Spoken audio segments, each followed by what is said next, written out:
Yung mga ka-Victorious, gagawa tayo ngayon ng pinakamasarap na pastil. So sa chicken pastil nating gagawin, ito, gagamit tayo ng pitso ng manok. So kasi malaman ang pitso. Yan, so atin muna yan siyang ipakuluan para madali lang siyang hiwain. At secret ingredient natin mga ka-Victorious, kakaibang klase para magkaroon tayo ng masarap na aroma. Alang, tadang! Gagamit tayo ng Pure Foods corned beef at saka with Pure Foods liver spread. So yan mga makukulit kong mga bato sa gilid. Tara! Pakukuloan natin yung chicken. Sindihan natin ang ating apoy para kukulo na ang ating chicken para madali siyang igisa. Chiring! Chiring! So lalagyan natin ng kaunting asin para magkaroon na siya ng lasa. So kaunti lang ating gagamitin tubig sapagkat magkakaroon siya ng sarili niyang tubig. At atin ngayon yang tatakpan. So habang tayo ay nagpapakulo ng ating pitso ng manok, tayo gagayat ng ating mga sangkap. Kagaya nitong siling labuyo. Kasi mahihilig yung mga anak ko sa maanghang. Hindi naman ito gaanong maanghang mga ka-Victorious. Lalagyan natin ng pampaanghang kasi request nila yung maanghang daw. Pastil daw na maanghang. Yan, nagsismisa na yung aking mga chikiting sa gilid mga ka-Victorious kasi excited na sila makakain ng ating pastil na ma-special. Merong Pure Foods corned beef at liver spread na maanghang-anghang ng kaunti. Santay bitaw. Pwede ganay ha? Pwede ganay sa anghang ha? Hindi yan maging masyadong maanghang mga ka-Victorious sapagkat itong pastil ay maraming mantika. So hindi masyadong nakaka-penetrate yung anghang ng ating susiling labuyo sapagkat maraming mantika ang ating ilalagay.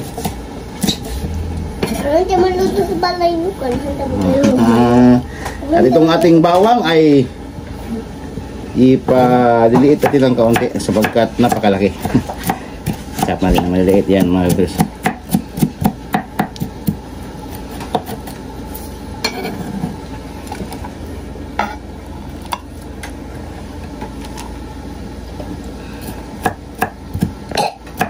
May nakaubo sa kilid.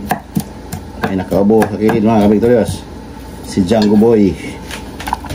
At pampabango natin mga ka-Victorious, gagamit tayo ng kalahating tawag dito. Dito apple. Ito ay Bombay sa atin. Sibuyas na puti, white onions. White onion. White minion.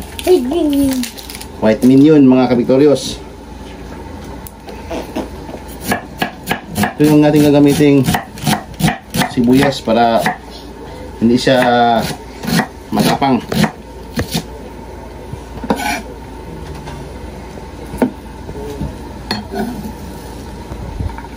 Yan. Okay.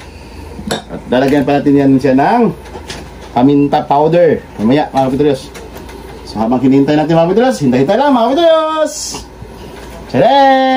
Ayan mga ka-Victorious, tingnan natin. Sino ito mga sa likod ko? Yung mga chikiting na mga puget mga ganda. Ulaw. So yan mga ka-Victorious. So gagayatin na natin siya kasi sobrang kulo na niya. Patayin natin ang apoy. Palamigin natin sandali para hindi tayo mapaso pag gayat natin. Oh yeah! Oh yeah! Sige. Ayan mga ka-Victorious, gagayatin natin ito ng maliliit. So ito ang napakaganda nito, ang kagandahan nito mga ka-Victorious dahil ito ay niluluto na natin, madali na lang itong maubos na pagka-chop, hindi masasayang sapagkat dali natin kunin sa mga buto-buto niya. So hayaan mo lang hindi siya masyadong naluto sa loob kasi yun talaga yan. Kasi isa-chop natin yan na maliliit. So, yan mga kabigdores. So, yan. Ipino-pinuhin natin yan mga kabigdores. Yan. So, ganito ang style ko paggawa ng aking pastil sapagkat magiging mapino yung aking pagka-chop. Hindi ako mahirapan kasi hindi siya madulas.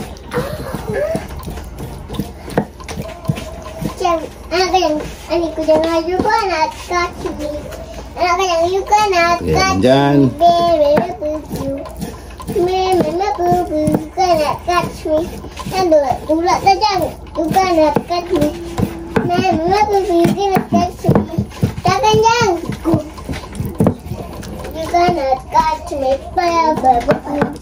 kasi pag habang niluluto yan, liliit pa yan, mapipino pa yan. Yan. So, madali lang dukutin sa mga buto-buto yung mga laman niya sa mga kabigdores sapagkat andyan oh, mabilis siyang kunin. Hindi tayo mahirapan sa pagkuha. Nag-aaway na yung aking mga chikiting. So, ganyan talaga yung mga bata. Pag sobrang laro, mamaya nag-aaway na. So, ubusin natin yan para hindi masasayang yan.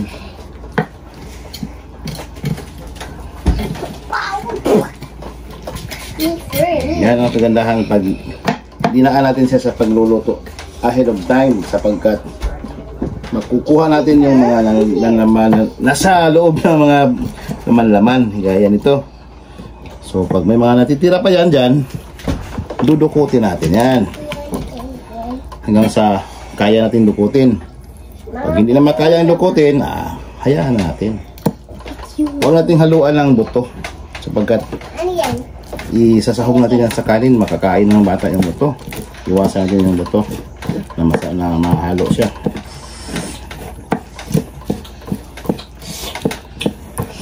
Yan.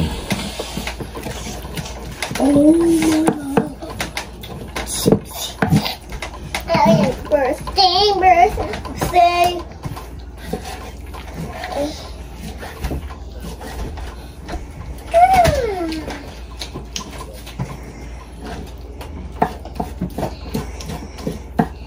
Dito lang tayo sa loob ng bahay gagawa mga kabigdores sapagkat doon sa labas ay medyo maingay. Maraming mga disturbances. Dito tahimik tayo dito. Itong mga chikiting lang nakakabigay ng disturbance sa atin dito. Sinsya na tayo kasi ganyan talaga. Pero ito mga kabigdores, masarap to. Talagang kakaiba ito. Sapagkat sabi ko sa inyo, ito yung nakapagpa-espesyal sa kanya, oh, ng ating gagawing pastil. Okay, katsa. Kat. Hindi mo sayang. So yan mga kabigdores, maglalagay na tayo ng napakaraming mantika. Maraming mantika. Yan ang sikreto ng magandang, masarap na pastil.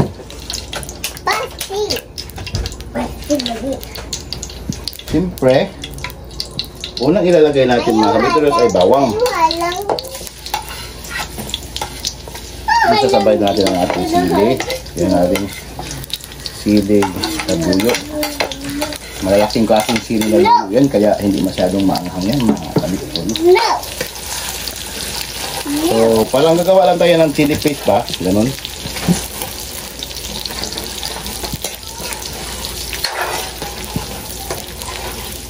Siyempre, maglalagay tayo ng kaunting asin. Diyan pa lang. Konti lang, huwag masyadong marami kasi maglagay pa tayo ng tuyo.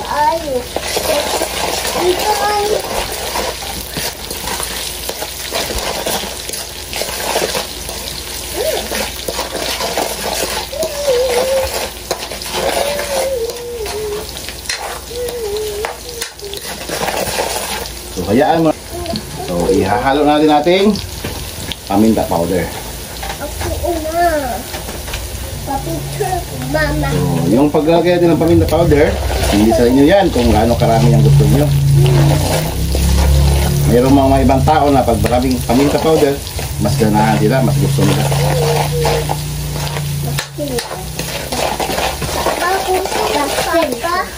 Ano natin. Nagutom na nga yung isa, oh. Narinig nyo na?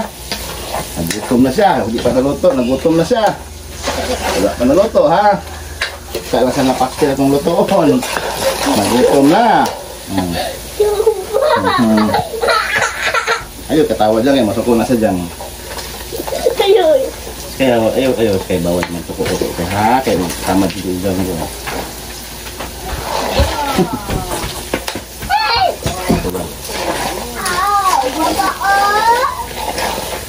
At ating ang ating yan, sibuyas na puti.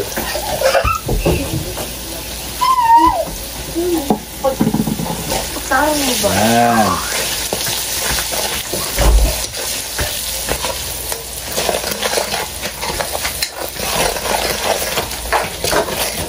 Yan, maglalagay ako ng ginisa mix. Yan, hindi ating pampalasa.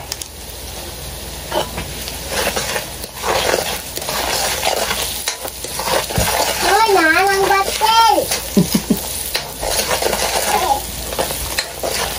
Ngayon ay ilalagay ko na ang ating triple score beef.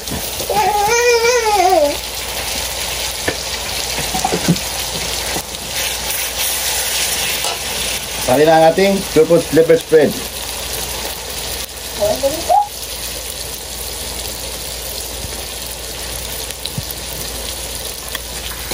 Pagkatapos mga ka-Victorious ay mix na natin ang ating manok na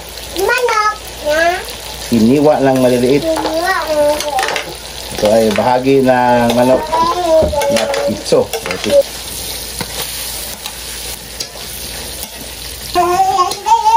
Paghahalo-haloin lang natin ang gusto mga ka-Victorious. At maglalagay tayo ng tuyo.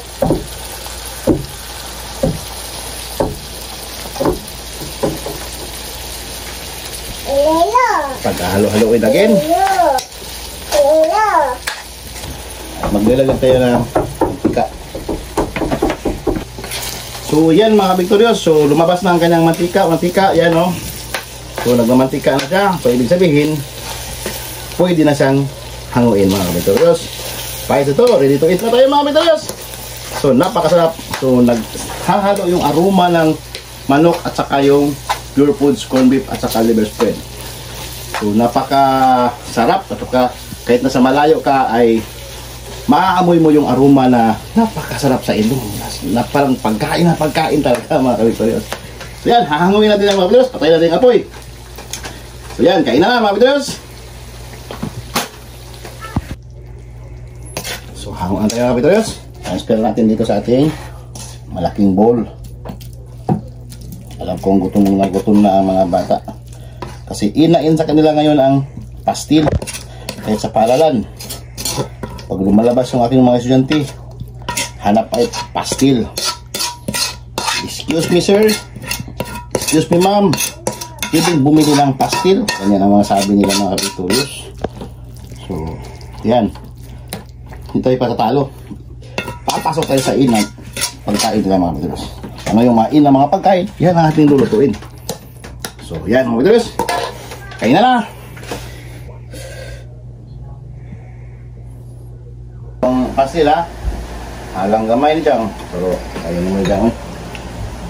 Django is a brave kid. Sige ha, tayo na ito kaya ang pastil be. Be, subo. Subo, pastil. Dulit ma, pastil ma. Focus kayo lang ito sa pagsubo niya ma. Ayan. Pastil jang, pastil. Halang dili. Ha? Init lang. Init lang dili. Pinak, hilak sa kalan. Init siya sa kainit na rin ito. Okay, go! Kaya kayo ni Django. So, meaning, kaya sa ate o kuya. So, yan mga kapitero. Salamat sa inyong panonood.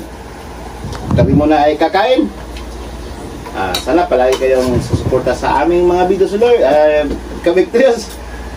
So, in God we trust. Adios, kain tayo. Don't forget to subscribe our channel. And enjoy lang mga kapitolyos. Man! Kuya. Kasi mo kasya. Mas kuya ba? Balaka na gawin ng kuya ma. Kaya mag na-inlove na dyan siguro ni ma. Ang ligaw na siguro niya. Nabastid. Nabastid ka? Wala po. So gwapo ni mo. Bali na sila mabastid kasi mo. Ya, kung mabastid kanila ya. Hindi kawalan niya. Nagkakang kayo mga gwapa ya. Si Django mga kapitolyos. Pangalawang plato na to mga kapitolyos. So wala na yung halang. Kaya daw. So yan. So mga kapitolyos, reveal ko lang sa inyo ang lasa niya mga kapitolyos. Ito ay kakaiba. Yung normal nga pastil lang, manok lang, parang sa akin ay kulang. Meron siyang blend na lasa ng Pure Foods corned beef at saka Pure Foods liver spread. So napakasarap, aroma sa ilong mga kapitolyos. Kakaiba. Napakasarap talagang. Honestly mga kapitolyos, ako'y nasasarapan talaga sa aking sariling luto. Subukan ito mga kapitolyos para sa mga anak nga baon na sa eskwelahan, sa school. So, gaganahan din sila mga kapitolyos. Promise.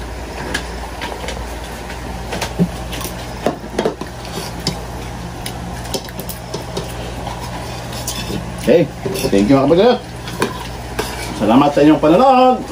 Don't forget to subscribe.